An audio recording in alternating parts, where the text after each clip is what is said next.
Bismillahirrahmanirrahim. Assalamualaikum. Bertemu lagi di pembelajaran tema 7 benda, hewan, dan tanaman di sekitarku. Pembiasaan belajar awali dan akhiri dengan berdoa ya. Kita berdoa dulu, berdoa dimulai. Alhamdulillahirrabbilalamin. Nah, sekarang saatnya kita ke pembelajaran. Tujuan pembelajaran kali ini yaitu siswa dapat menguraikan kosakata tentang berbagai jenis benda di lingkungan sekitar melalui teks pendek, bisa berupa gambar, slogan sederhana, tulisan, dan atau syair lagu, dan atau eksplorasi lingkungan dengan benar. 2. Menggunakan kosakata bahasa Indonesia dengan ejaan yang tepat dan dibantu dengan bahasa daerah mengenai berbagai jenis benda di lingkungan sekitar dalam teks tulis sederhana dengan benar. Agar lebih semangat, Bu Guru sapa dulu ya. Apa kabarnya hari ini? Alhamdulillah, luar biasa. Allahu Akbar. Yes.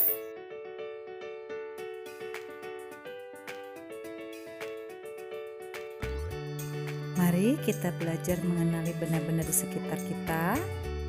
Di sini kita akan mengenal makhluk hidup dan tidak hidup, beserta membedakan ciri-cirinya ya.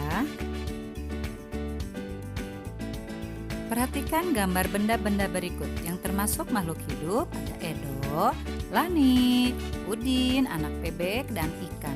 Yang termasuk benda tidak hidup atau benda mati yaitu tiang bendera, gedung sekolah, sepeda, boneka, mobil-mobilan, dan Garuda Pancasila. Kenapa ya? Mari kita mengenal ciri-ciri benda. Lihat gambar. Udin dan Lani bermain bersama. Udin membawa kucing peliharaannya, Lani membawa boneka kesayangannya. Setiap hari Udin memberi makan kucingnya. Semakin lama, tubuh kucing tumbuh besar. Udin sering mengajak kucingnya berjalan-jalan di taman. Udin merawat kucingnya setiap hari. Lani tidak perlu memberi makan bonekanya. Kenapa ya? Ciri benda hidup diantaranya dapat bergerak dan berpindah tempat. Tumbuhan tidak dapat berpindah tempat sendiri. Tumbuhan bergerak ke arah cahaya matahari. Benda tak hidup tidak dapat bergerak dan berpindah tempat sendiri. Benda tak hidup yang bergerak sendiri biasanya menggunakan mesin. Benda hidup bergerak dan berpindah tempat dengan cara berjalan, berlari, dan terbang. Gambar kepala banteng adalah gambar buatan manusia. Gambar kepala banteng adalah simbol sila keempat Pancasila. Sedangkan banteng sendiri adalah hewan ciptaan Tuhan. Banteng termasuk salah satu contoh benda hidup. Benda hidup dapat bergerak dan membutuhkan makanan. Benda hidup memerlukan makanan. Manusia membutuhkan makanan agar dapat tumbuh.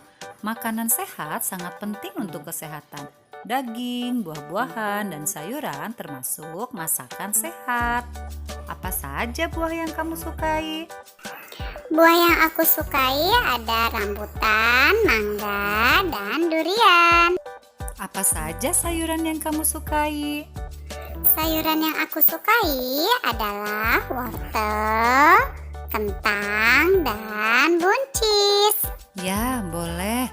Banyak buah-buahan yang harus kalian sukai dan banyak juga sayuran yang harus kalian sukai agar tambah sehat. Nah, di sini ada latihan, buatlah kalimat berdasarkan gambar berikut. Apakah kalian bisa membuatnya? Aku bisa. Contohnya, Denny suka sekali makan sayur. Oke, sekarang amati perubahan benda pada gambar berikut ini. Benda hidup dapat tumbuh besar. Benda hidup dapat bertambah berat dan tinggi. Tinggi badan kita bertambah sejak bayi hingga sekarang. Hewan dan tumbuhan juga dapat bertambah tinggi, sedangkan benda tak hidup tidak dapat tumbuh besar. Benda-benda dapat memiliki tinggi yang berbeda-beda. Lihat gambar.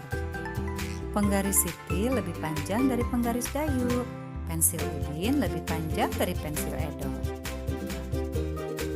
Oke, perhatikan gambar berikut ini ya. Benda hidup dapat berkembang biak, benda tak hidup tidak dapat berkembang biak. Berkembang biak untuk mendapatkan keturunan, berkembang biak juga untuk memperbanyak jumlahnya. Tujuan berkembang biak agar benda hidup terjaga kelestariannya. Sekarang cobalah mencari informasi mengenai kata-kata tersebut. 1. Berkembang biak, 2. Keturunan, 3. Memperbanyak, 4. Kelestarian.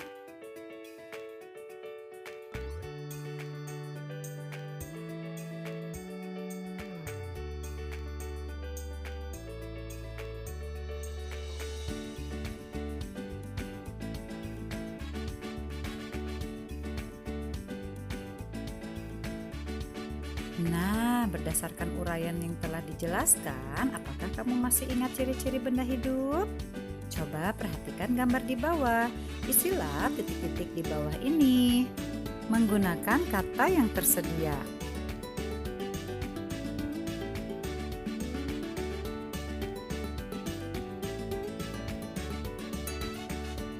Alhamdulillah, kita simpulkan ciri-ciri makhluk hidup. 1. Bergerak, 2. Tumbuh, 3. Membutuhkan makanan dan minuman, 4. Berkembang biak.